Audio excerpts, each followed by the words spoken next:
What's my motivation here? To be two-dimensional. America's Next Drag Supermodel. That's probably copyrighted. Yeah, probably. Yeah. Oh well. Anyways, bye! Hey everybody, it's Fisher and Shea.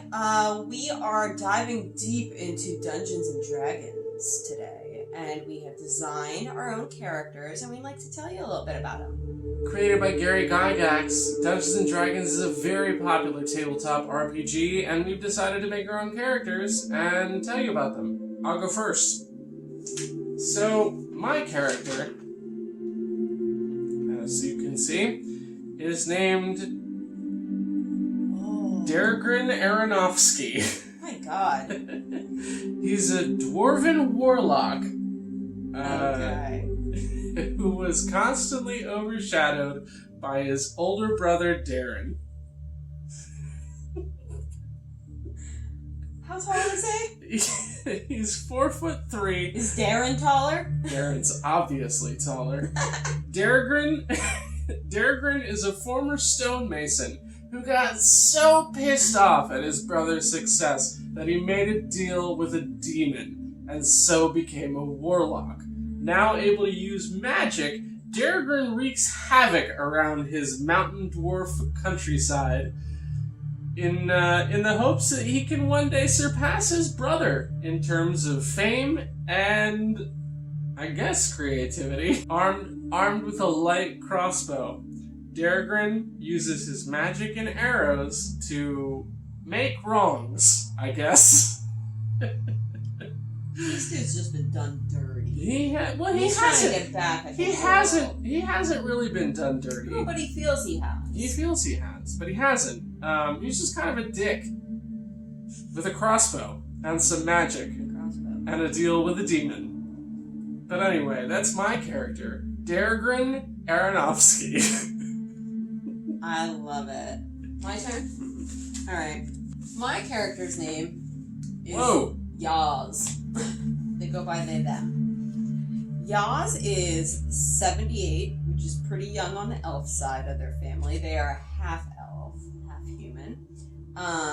They're a fighter, outlander type person. So, pretty young on the elf side of the family, but fairly old on the human side. Their mother was an elf, their father was a human. So they lived mainly with their mother during their youth. The father unfortunately passed away when Yaz was 9. So Yaz's father died just of natural causes. He was about 50 when he died. So Yaz had to live with their mother in the Elven community. Yaz was never fully accepted into that community because it was all elves and Yaz was like, half and half. So as a result, they tried to become a perfectionist to gain the love and stuff of everybody, but it didn't work. They were always very physical as a child, really liked the physical activities and stuff. They were very drawn to skills of precision, physical precision, so they got very into archery and studied it and became an expert, right? So later in life, Yaz's mother was assassinated, right, by one of the elven people in the community, but nobody knows who. So Yaz just left, right, because somebody killed their mom. So why would you want to stay there? I would think, well, I'm next. So Yaz just left and has since gained work for various human and elven kind as an assassin of sorts, because they are ridiculously good at archery. So that's pretty much it. Yaz doesn't like to become too tied to a place or the people within, so they tend to travel from place to place quite often. And they find sort of the most comfort in being just valued for their skills. That being said, though, it's not just oh, good job, whatever. They need to be compensated. Yeah, they find the value in the compensation for those skills. Sure. And then they're able to sort of travel and then keep to themselves and do whatever based on whatever they made from the last job. So they spend most of their time traveling alone. and therefore just thinking about things and contemplating, and then of course practicing archery. So that's my character. Dope. This is a dope drawing. Thank you. Can I explain? They are a bit of a fashionista. I see that. The purse. Let's talk and about the that. little and the fucking fuzzy dice on there. Right. Yep. So let me first talk about this little lace-up jobby on the side. Sure. So that is actually like a sheath. You can slide knives and things in there. Oh, she does. We were talking about how she has a short sword too. Yes, and that goes in there. Yep. And then is it on the other leg? There is one on the other leg. Yes. Mm-hmm. Also, these fun little thingies there. Mm-hmm. You can slide daggers and things into those if you want on the boots. They're very into pink, obviously. I don't quite know why. They look very, very sort of gentle, almost kind of sexy-like, but like they are gonna kill you. So for the right price. So, yes. You'll notice also no quiver. No. This is a one shot and done. That's badass. Right. Yeah. Yeah. Actually, that's really cool. Literally carries around one arrow and that's it. I hadn't noticed that before, but that's really cool. The purse is used to just smack people with. That's another weapon, but it's not. Their secondary weapon. Yeah, it's not rockin' purse. recognized in the D&D world, but it should be. Yeah. So that's my person. Oh, that's very cool. So thank you. Yeah. Oh, I didn't mention mad tall. Yeah. Yeah, like 6'4". Oh. Yeah. Yeah. My person's average height.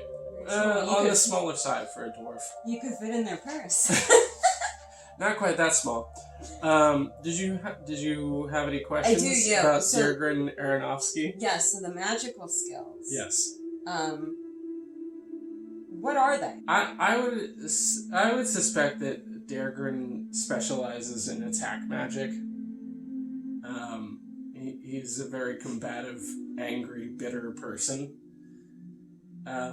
So he's slinging crossbow bolts and throwing magical orbs around to kill people. So attack magic, I would say, is his specialty. Gotta ask, because you got basically 2 weapons on each side. Is he ambidextrous? Oh, I didn't think about that. Apparently, light crossbows are 2-handed weapons. So if he were to use this, he would have to use his other hand. But I guess I've made him left-handed. Guess so, yeah. Yeah. So what are his goals in life?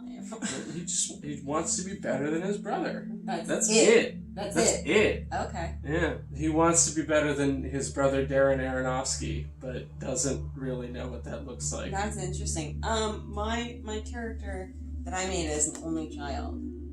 Yeah. So, no sibling rivalry there. Just kind of a general feeling of being unwanted, I think. Dergrin comes from his family of stonemasons, so he just wants better than that.